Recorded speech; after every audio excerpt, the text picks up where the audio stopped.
चला आज आपण चमचमीत भरली वांगी बनवूया. तर रेसिपी बघूया. तर इथे थोडंसं खोबरं, शेंगदाणे आणि हिरवी मिरची आणि लसूण एकत्र भाजून घ्यायचं आहे. थोडंसं तेल टाकून खोबरं छान लाल होईपर्यंत भाजून घ्यायचं आहे. 2 ते 3 मिनटात छान हे आपलं खोबरं, शेंगदाणे आणि लसूण सगळं भाजून होतं. भाजून घेतल्यानंतर आपण ते बाजूला काढून ठेवू. त्यानंतर त्याच कढईमध्ये आपण एक कांदा उभा चिरून घेतला आहे, तो देखील परतून घ्यायचा आहे आपल्याला छान. 2 ते 3 मिनटं कांदा पण परतून घ्यायचा आहे लाल होईपर्यंत. थोडंसं तेल टाकून याचे सगळे आपल्याला मसाला वाटण बनवायचं आहे वांग्यासाठी.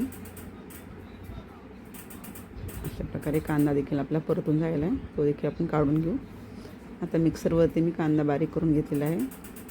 खोबरं, शेंगदाणे हे सर्व पण देखील बारीक करून घेतलं आहे. आता हे सर्व एकत्र मिक्स करून घ्यायचं आहे आपल्याला. आता यामध्ये हळद, तिखट, काळा मसाला, चवीप्रमाणे तिखट, काळा मसाला टाकून घ्यायचा आहे आपल्याला. मीठ टाकून घ्यायचं आहे. छान झणझणीत अशी ही भाजी होते. थोडीशी कोथिंबीर, मीठ टाकून घ्यायचं आहे. थोडीशी तीळ टाकायचे आहेत आपल्याला.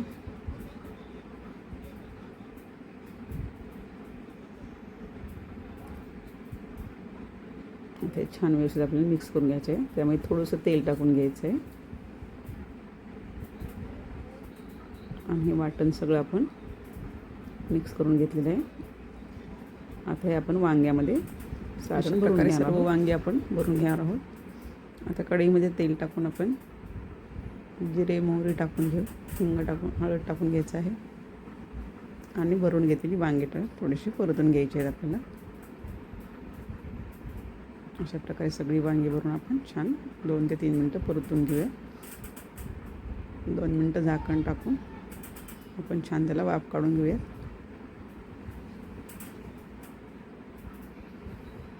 आता छान वांगी वाफून झालेली आहेत आपली. अगदी झटपट सारण तयार होतं याचं आणि खायला खूप छान लागते. तुम्ही नक्की ट्राय करा. आता यामध्ये आपण शिजायपुरतं पाणी टाकून घेऊया, वांगे शिजण्यापुरतं. आणि मीठ टाकून घेऊया आणि थोडंसं झाकण टाकून आपण राहिलेलं ते मसाला त्यामध्ये टाकून घेऊया आणि आपली तयार आहे झणझणीत अशी वांग्याची भाजी.